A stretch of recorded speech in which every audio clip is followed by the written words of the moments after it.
Hey y'all, welcome to the Clock Tower. I'm Colton here with Brandon. Two games in the Lesser Grail. Today, Kirei Dark Sakura. Tomorrow, Sakura 8 Bar versus Reen and Archer 8 Salvage. The winners of these games do not play each other. These are just exhibition show matches. Brandon's running Kirei. I'm running Dark Sakura. Brandon, how does Kirei play into this matchup? Kirei's kind of theme is trying to get bigger than its opponent. It's really going to come down to how many of the events can I get into memory. The event being newly christened the Baptism Rite, or I clock myself to put this card in memory to gain power on field. Combining that with the level 1 Bonder, where it gains an additional 1,000 power for each of the Baptism Rites in memory. As those stack up, essentially it doubles that power to itself continuously. If I have 2 in memory, it's at 8k, 3 in memory, it's at 10k. I can get bigger than your pretend standby, then winning board is going to be essential for the Kirei deck. Yeah, these are two decks that both crutch on winning board in the mid game for sure.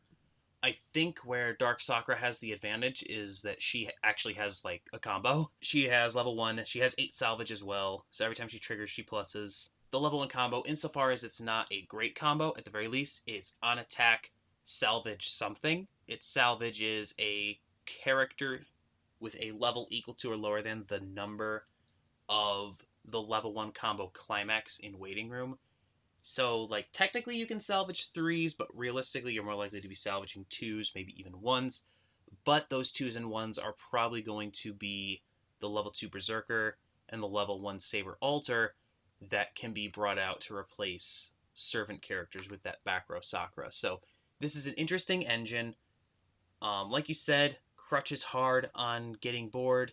If the Kirei gets its events, then I'm going to have trouble holding board, even with my corrupted servant characters.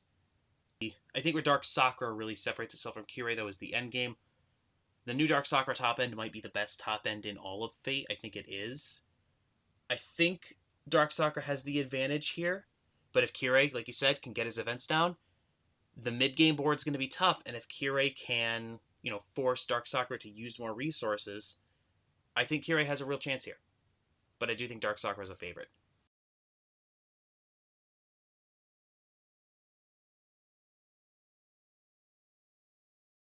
So I'll go first.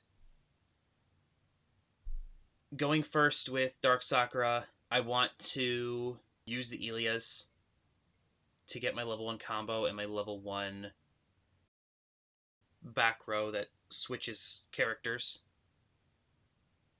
The combo, honestly, is less important than the back row, I think. Like, you want to get the combo, of course, but the back row is really the engine that makes it work.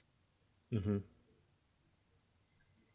Going to grab the level 3 just to basically make sure I get something off of the Ilia, and then we'll swing with it. The Ilia is great for getting Sakura cards.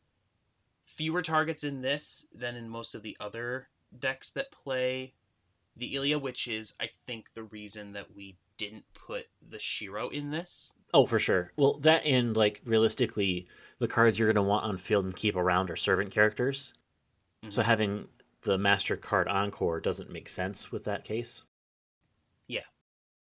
But yeah, in something so servant heavy, I'm trying to get servants down in my front row as much as possible, keep them on board so I can switch them out.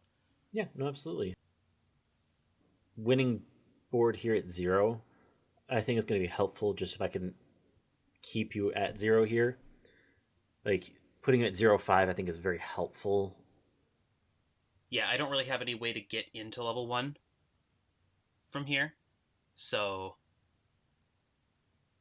that makes sense. Keeps me from getting my level 1 big Saber Altar down. I really like this Drop Searcher in this list. I think I mentioned this in the last show where we played this deck. Because the Drop Search not only is a Drop Searcher, not only is it big when there's not much stock, but it also is a servant character that can be targeted with the back row Sakura. So you can realistically here pay 1, drop 1. You can drop your target to go get your back row, drop your back row, and then put that target that you pitched on board to replace the Drop Searcher itself. Yeah. Or even, for example, it could be, if you have a double back row, you could use the Saber Altar to change another card in hand into another servant character to bring 2 onto field. Yeah. It has a like dual benefit in this deck. Yeah. It fits so nicely, which, I mean, makes sense. This archer also fits nicely, just because it's a servant that can be swapped. And you would also rather have board on the next turn anyway for your combo stuff to go off. And because you're still at 0, you might not be able to reverse all of these. Mm-hmm. You also don't really have a way to get into level 1. But especially at 0-4. I think the slow game usually will benefit both of these decks. Mm-hmm. Especially Kirei, because Kirei needs as many turns as possible to develop resources. Well, that and just having essentially the additional health to be able to clock myself and not like lose momentum by doing so. Yeah. So unfortunately for me, you were able to actually try field. Yes. And notably, I have one of the baptismal rites in my clock, so I know I'll have at least one target available in waiting room.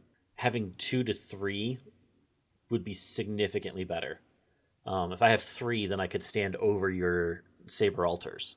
Yeah, I know it's going to take you a while to develop those. It's hard to rip off more than a couple of those in a turn.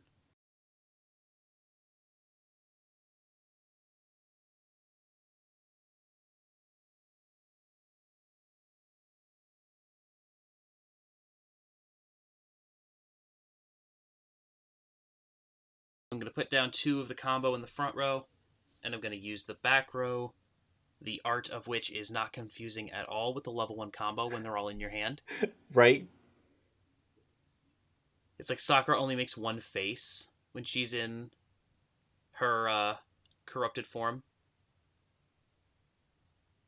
I almost feel like they reused the same artwork. Which is, and Fate has some of the best artwork, I think, in all of Weiss, right? I think the new set has some just gorgeous cards. I just think it's really funny that Sakura basically, makes one face. Mm-hmm. Well, even the climax itself is still the same face from a different angle. Yeah, exactly. And to be fair, Saber Alter is just about making the same face. Saber Alter, I'm pretty sure, has only one emotion, and that emotion is, I'm gonna mess you up.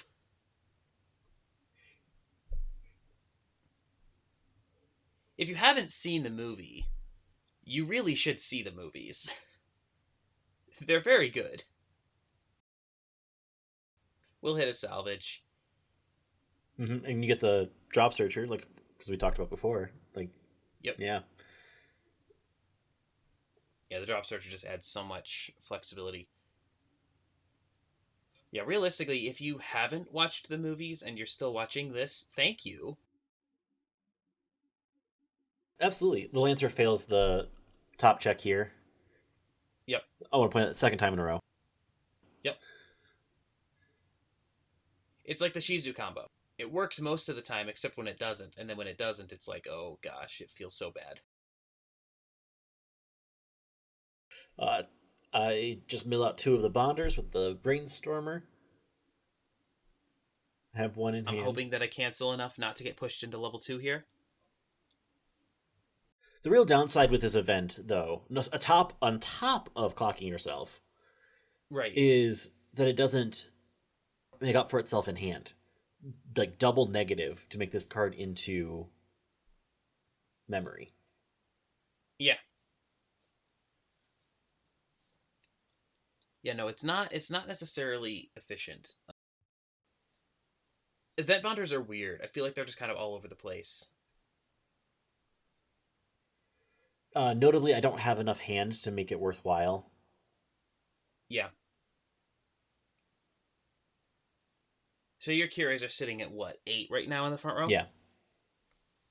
Which, still pretty sizable. It is. And realistically, with the Saber or the back row, they're 8/5s on attack. So like Yeah. 8/5 is still pretty reasonable. Yeah, yeah. Especially in, a Fate-only meta. So I do get pushed into 2. I don't love it. I don't feel great about it. The other thing that I wanted to bring up, though, with Red Fate in general, there's so much stuff over and over again, post-tournament, watching these decks get played over and over again. there's so much in Red Fate that plays together super nicely. Like the 3-1 event, for example, plays really nicely with the Sakura top end because the Sakura top end leaves you with enough stock to actually use those 3-1 events, right? And it's nice to have like the back row where you can tap 2 and get a card. Mm-hmm. But like the Rain Archer stuff adds so much mill because of the back row, and like the 2-1 can help to refresh. But the Dark Sakura stuff has the combo lists level 1 that puts the Berserker and the Saber on stage. So and there is the 2-1. And there's the 2-1, and realistically, you did the one thing I was hoping you were not going to be able to do, essentially by stepping over my board. Yeah, I was pretty happy with how this played out. Yeah, no, absolutely. Like, I was able to get my board together, and I was able to get the board together before hitting the refresh button. mm-hmm. And I also refreshed with only like a couple of cards in deck. So I'm not, messing with my compression very much here. It's just, a generally solid refresh situation, and I get a card out of the deal. And what's really interesting here, I have no hand, so I'm in a pretty odd spot here. Yeah. Climax isn't super helpful when it's the only card in hand. You do hit one off the Brainstorm, though, which is really helpful. Yeah. But the Kireis, the level 1 Kireis they get power, are significantly less helpful now. Jumping straight to the 2-1 is the play here, partly because realistically, there's no event to bond with anyway, so having a level 1 or getting a level 1 isn't helpful anyway. With those, I need characters on field to get additional power.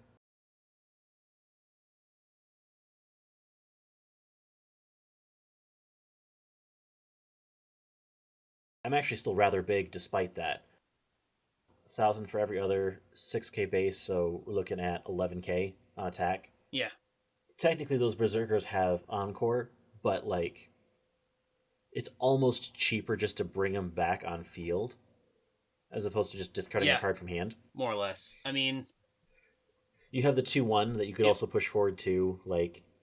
Yeah, I the reason I don't bring them back is because I have the 2-1 on board already. So right now I'm just trying to have a board, swing as big as I can, hopefully win lanes, ideally, because what's the power Yeah, honestly, I should have encored one of the Berserkers. I think, like, looking at this, bird's eye view after the fact. Mm-hmm. That would have been the more optimal play, would have been to encore one of them and then keep the other 2-1 on board, or then change the 2-1 into a different 2-2. But yeah, because I can only attack in 2 lanes here. Like, that is a misplay on my part. Not like a rule-breaking misplay, but just a poor line of decisions. Because I am also under here, too. So, like, I'm swinging for 2. Like, I'm swinging for more soul damage, but I could have just encored him.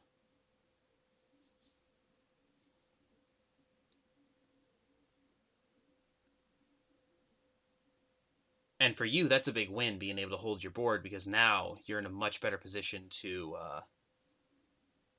be able to help close out the game. Yeah. No, yeah. Put being able to just get a moment relapse, essentially, to be able to get cards into hand and be able to hold on to cards in hand, makes a significant difference in the Kirei deck. So now I'm in a weird position, because my hand's not great. I don't have Sakura's. I don't have the combo. You have stock, though. I do have stock.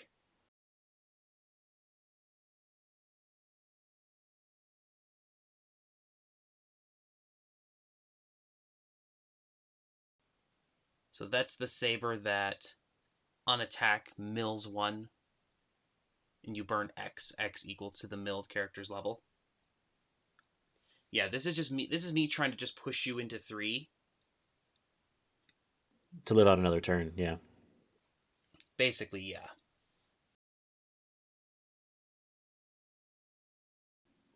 the burns for 0, which is super, but the 3 sticks.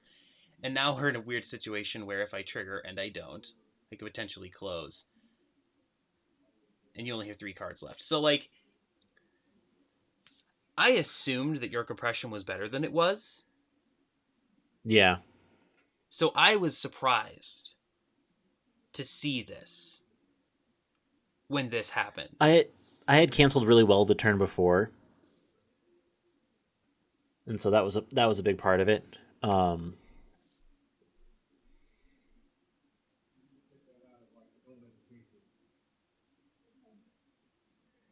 now it really comes down to I can play one instance of the combo character. I really do it more so that way I can just heal and not die. Yeah.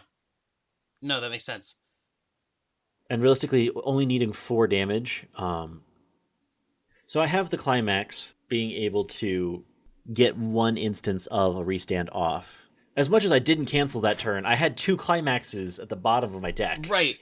Like, I knew you had at least 2. I thought you had 3. I didn't realize you had a climax in hand. I did have 3. I drew into the climax. Oh, and then you drew it. Oh, nice. Even better. So, yeah, no. So I was surprised that I pushed you into 3/6.